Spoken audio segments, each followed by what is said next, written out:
BRS party నాయకుల విధానం ఎట్లా ఉందంటే దొంగే దొంగ దొంగ అని అరిచినట్టుగా ఉంది.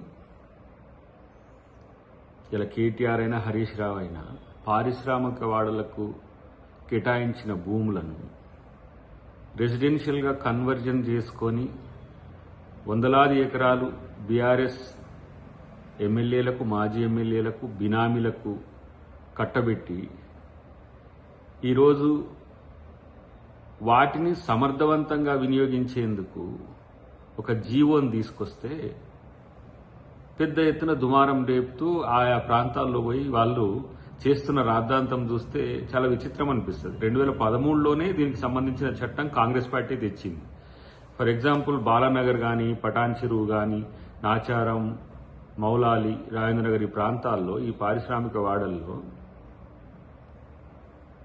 చాలా వరకు కొన్ని సిక్ అయిన కంపెనీలు కానీ లేకపోతే దివాలా తీసిన కంపెనీలకు సంబంధించిన భూములుంటే బీఆర్ఎస్ నాయకులు చట్టాన్ని పక్కన పెట్టేసి వివిధ రకాలుగా వివిధ వ్యక్తులకు వాళ్ళ యొక్క అన్యాయాలకు కట్టబెట్టడమే కాకుండా అక్కడ ఇండ్లు కూడా కట్టుకున్న పరిస్థితి ఉన్నది. ఫర్ ఎగ్జాంపుల్ మనం చూస్తే సిరీస్ కంపెనీ వనస్థలపురంలో కానీ, శంషాబాద్లో గ్లాస్ ఫ్యాక్టరీకి సంబంధించిన అంశం కానీ, లేదంటే రాజేంద్రనగర్లో బీర్ ఫ్యాక్టరీకి సంబంధించిన అంశాల్లో ఈ బీఆర్ఎస్ హయాంలోనే వీటిలో రెసిడెన్షియల్గా కన్వర్జన్ చేసుకొని ఇండ్లు కూడా కట్టుకొని వాటిని వ్యాపారం కూడా చేసుకున్నారు.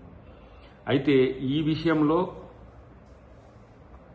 ఇప్పుడు హిల్ట్ పాలసీ వచ్చింది, ఇది ప్రభుత్వము ఏదో దాంట్లో స్కామ్ చేస్తుందని చెప్పి చేయడం ఎందుకంటే ఒకవేళ కనుక ఇవి బయటపడితే వాళ్ళ డ్రామా ఎక్కడ బయటపడుతుందో అనే ఉద్దేశంతో వాళ్ళు ఇలాంటి రాద్ధాంతం చేస్తున్నారు. కాబట్టి మేము దీని మీద స్పెషల్గా ఎంక్వైరీ చేస్తుంది కాంగ్రెస్ పార్టీ. డెఫినెట్గా ముఖ్యమంత్రి గారికి కూడా ఒక నివేదిక ఇస్తాం. మేము ఇవ్వబోయే నివేదిక కూడా ఏంటంటే తెలంగాణ వచ్చిన దగ్గర నుంచి, తెలంగాణ ఏర్పాటు అంటే గత 10 సంవత్సరాల నుంచి ఈ పారిశ్రామిక వాళ్లకు సంబంధించిన భూములు ఎవరెవరికి కేటాయించిండ్రు, ఏ ప్రాతిపదికన కేటాయించిండ్రు, ఏ విధంగా అక్కడ ఆక్రమణలు చేసిండ్రనే అంశం మీద ఒక సమగ్ర నిజ నిర్ధారణ చేసి ముఖ్యమంత్రి గారికి మేము రిపోర్ట్ ఇస్తాం. ముఖ్యమంత్రి గారికి కూడా మా విన్నపం ఏముంది అని అంటే ఇలాంటి వాటి పట్ల ఇలాంటి దొంగల్ని వదిలేయాల్సిన అవసరం ఏందనే విషయంలో ఈరోజు కాంగ్రెస్ పార్టీగా మేము ఆలోచిస్తున్నాం. రెండవది, మొన్న కూడా జీహెచ్ఎంసీ మీటింగ్లో కూడా పెద్ద రాద్ధాంతం దుమారం చేసిండ్రు.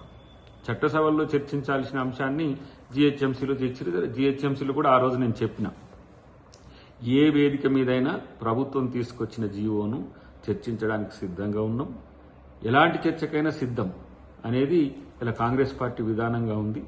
ప్రభుత్వం తీసుకొచ్చిన ఆ జీవో ఏదైతే ఉందో దాని మీద ఈ అబద్ధ ప్రచారాలు చేయడం వల్ల మీకు వచ్చే లాభం లేకపోగా మీ దొంగతనాలు పూర్తిగా బయటపడితే బయట చేయాలని చెప్పి మేము ప్రభుత్వాన్ని కోరబోతున్నాం. కాబట్టి ఇప్పటికైనా మీరు కనీసము మీరు చేసిన దొంగతనాలను ఒప్పుకోకపోగా ప్రజలకు, ప్రభుత్వానికి మంచి జరిగే చర్యలు ముఖ్యమంత్రి గారు తీసుకుంటే ఇలాంటి అబద్ధ ప్రచారాలు చేయడం అనేది ఎంత మేరకు సమంజసం అనేది మీరే ఆలోచించుకోవాలని చెప్పి తెలియజేస్తున్నారు. డెఫినెట్గా త్వరలోనే దీని మీద ఈ పూర్తి స్థాయి ఎంక్వైరీ మేము నిజ నిర్ధారణ కమిటీ చేసి ముఖ్యమంత్రి గారి దృష్టికి తీసుకొస్తాం. అసలైన తొలి వెలుగు. ఫాలో వాట్సాప్ @తొలి వెలుగు official.